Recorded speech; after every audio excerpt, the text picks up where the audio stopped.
Hello friends, ચલો આજે આપણે એક્ઝામ્પલ નંબર 6 જોવાના છીએ. આના અગાઉના વિડીયોની અંદર આપણે એક્ઝામ્પલ નંબર 5 જે ગુડવિલની ત્રીજી પદ્ધતિ છે, પાંગડીની ત્રીજી પદ્ધતિ છે, અધિક નફાની પદ્ધતિ, એનો એક્ઝામ્પલ નંબર 5 જોઈ ચૂક્યા છીએ.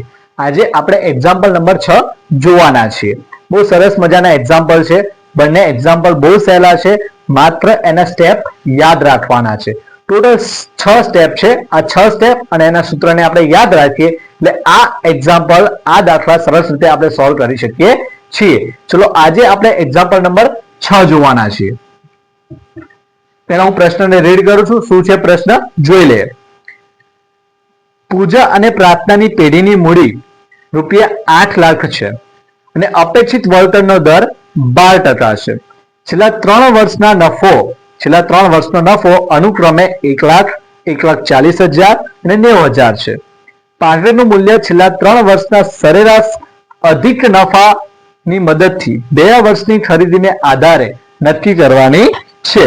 આ આપણને પ્રશ્ન આપ્યો છે. આપણી જરૂરી તમામ માહિતી પ્રશ્નમાં આપી દીધેલી છે. શું છે તો પહેલા તો આપણને કીધું છે કે મૂડી 8 લાખ છે. હવે અહીંયાથી ધ્યાનથી સમજો કે આપણે રોકાયેલી મૂડી જોઈએ છે. ઓકે, આના અગાઉના એક્ઝામ્પલમાં શું કરેલું તો જે આપણને મિલકત આપી છે એમાંથી આપણે દેવા બાદ કરે અને રોકાયેલી મૂડી શોધી, પરંતુ અહીંયા આપણે ડાયરેક્ટ મૂડી આપી દીધેલી છે તો આપણે એ જ મૂડીને પહેલા સ્ટેપમાં લખવાની છે. પહેલા ફોર્મેટ બનાવી દઈએ. ક્રમ, વિગત,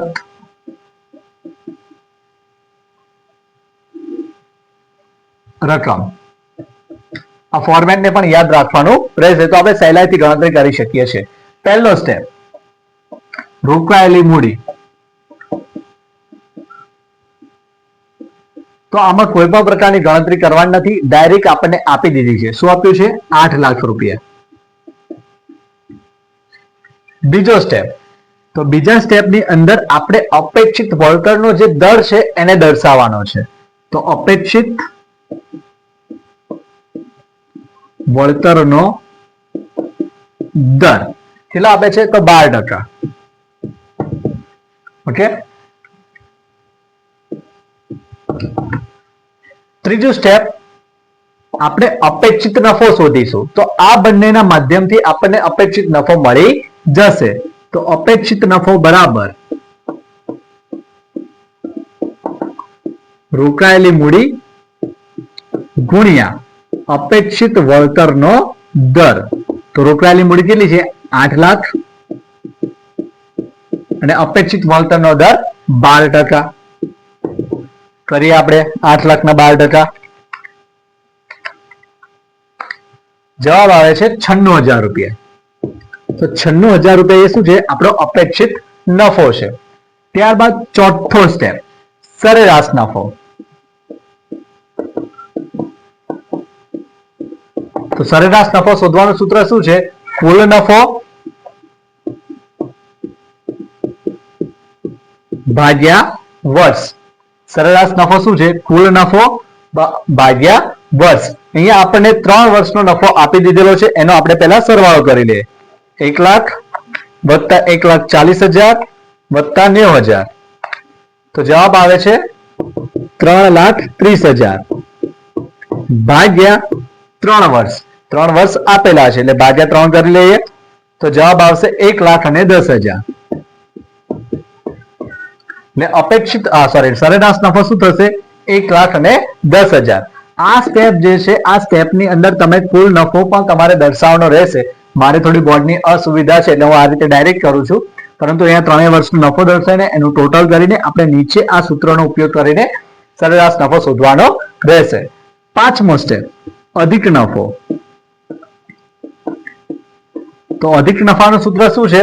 તો સરેરાશ નફો ઓછા અપેક્ષિત નફો. તો સરેરાશ નફો ઓછા અપેક્ષિત નફો. સરેરાશ નફો કેટલો છે? 1,10,000